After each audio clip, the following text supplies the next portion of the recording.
In 1980, the world celebrated him, a Nobel Peace Prize nominee, a freedom fighter who had defeated colonialism, the first leader of a free Zimbabwe. They called him Africa's Nelson Mandela. But the man the crowds were cheering was not the man who would emerge. He was born in 1924, son of a village carpenter in Kutama, southern Rhodesia. While other children played, he read. He earned 7 university degrees, more than any African leader in history. He became a teacher, a quiet, brilliant man who believed education could change everything. Then colonialism made him angry, and anger changed everything. In 1964, the white minority government jailed him, not for violence, for speaking, for organizing, for demanding that his people be free. He spent 10 years in a cell. While inside, his son died.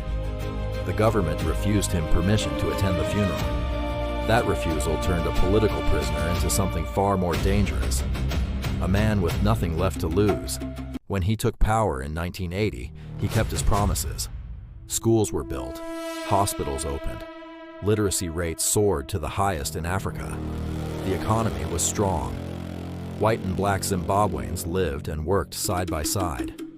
The world watched and said, "This man is different. This man will lead Africa into a new era." For a moment, they were right. But 3 years into his rule, something happened that the world was not supposed to know about.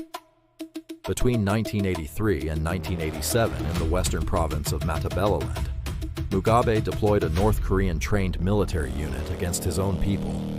Mass graves, public executions, re-education camps, an estimated 20,000 people killed. He called it a moment of madness. The families of the dead called it something else.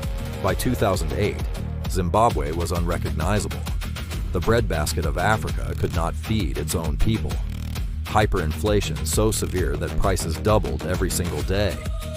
People carried wheelbarrows of cash to buy 1 loaf of bread. The Zimbabwean dollar became worthless, abandoned entirely in 2009. The man who once built schools had destroyed the entire economy of the country he claimed to love.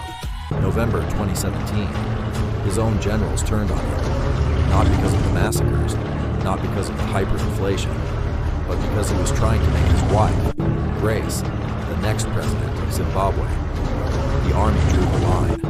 Tanks rolled into Harare. The state broadcaster was seized, and the man who had survived everything was placed under house arrest inside his own home by his own soldiers. On September 6, 2019, Robert Mugabe died in a hospital in Singapore, aged 95, far from the country he had ruled for 37 years, far from the graves of the people his soldiers killed, far from the empty shelves and worthless currency he left behind. He was a liberation hero. He was a tyrant. He was a Nobel Prize nominee and a man who ordered massacres. Zimbabwe is still deciding which story to tell about him. Perhaps it is both.